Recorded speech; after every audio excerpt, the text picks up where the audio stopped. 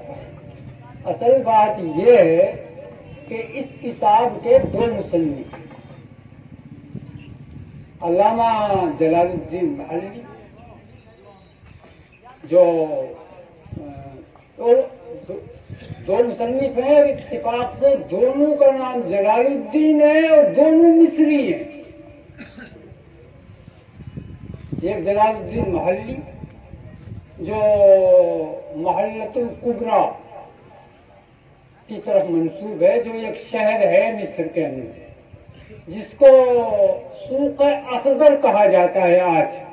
سوق اخضر محلۃ الکبریٰ ایک شہر کا نام ہے، تو اس کی طرف نسبت ہے، اس واسطے ان کو محلی کہا جاتا ہے۔ یہ علامہ جلال الدین محلی یہ 8ویں صدی میں تقریباً 791 میں پیدا ہوئے قاہرہ میں۔ جب یہ پڑھ لکھ گئے تو انہوں نے قرآن کریم کی تفسیر شروع کی، اور تفسیر شروع کی سورہ کہف سے، بیچ میں سے شروع۔ ایسا ہوتا ہے، بہت سی وجوہات ہوتی ہیں۔ آج بھی جو دارالعلوم دیوبند میں مفسرین ہیں وہ بھی اخیر سے ہی شروع کر رہے ہیں۔ کوئی اما پارا کی تفسیر کر رہا ہے تو کوئی قد سمی اللہ کی، کوئی قال فما قتلوا۔ وجہ اس کی یہ ہوتی ہے، میں جو سمجھا کہ جو درس سے متعلق جو ہے حصہ ہوتا ہے، بس اسی کی تفسیر جو ہے کرنی شروع کر دی، چونکہ تعاون بھی مل جاتا ہے۔ ہاں، اور جو ہے پہلے زمانے میں تو لوگ پڑھے زیادہ ہوتے تھے اور لکھے کم ہوتے تھے، اور آج کا دور وہ ہے کہ جس میں لکھے زیادہ ہوتے ہیں، پڑھے کم ہوتے ہیں۔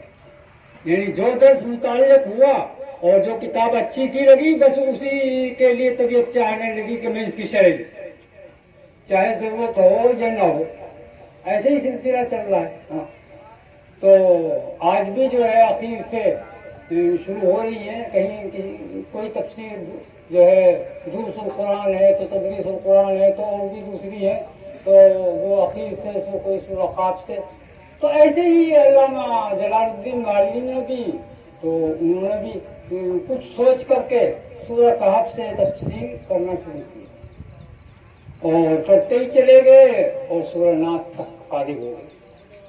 اب پھر نصف اول کو شروع کیا۔ سورہ فاتحہ کی تفسیر کر پائے تھے تو اللہ تعالیٰ نے اپنے پاس بلا لیا، تو یہ تفسیر جو ہے ادھوری رہی، بہت سی کتابیں ادھوری رہ جاتی ہیں، تو یہ بھی ادھوری رہ گئی۔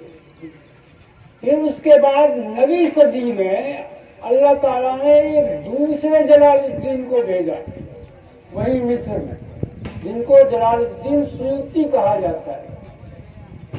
یہ سیوط دریائے نیل کے مغرب میں ایک شہر کا نام ہے، اس کی طرف نسبت ہے، اور یہ 9ویں صدی میں لگ بھگ 800 غالباً 49 میں ان کی پیدائش ہوئی۔ گویا نصف صدی کے بعد میں اللہ تعالیٰ نے دوسرا جلال الدین بھیجا ہے۔ تو انہوں نے جب دیکھا کہ یہ تفسیر بہت اچھی ہے، بہت عمدہ ہے، تو انہوں نے اس کی تکمیل شروع کی۔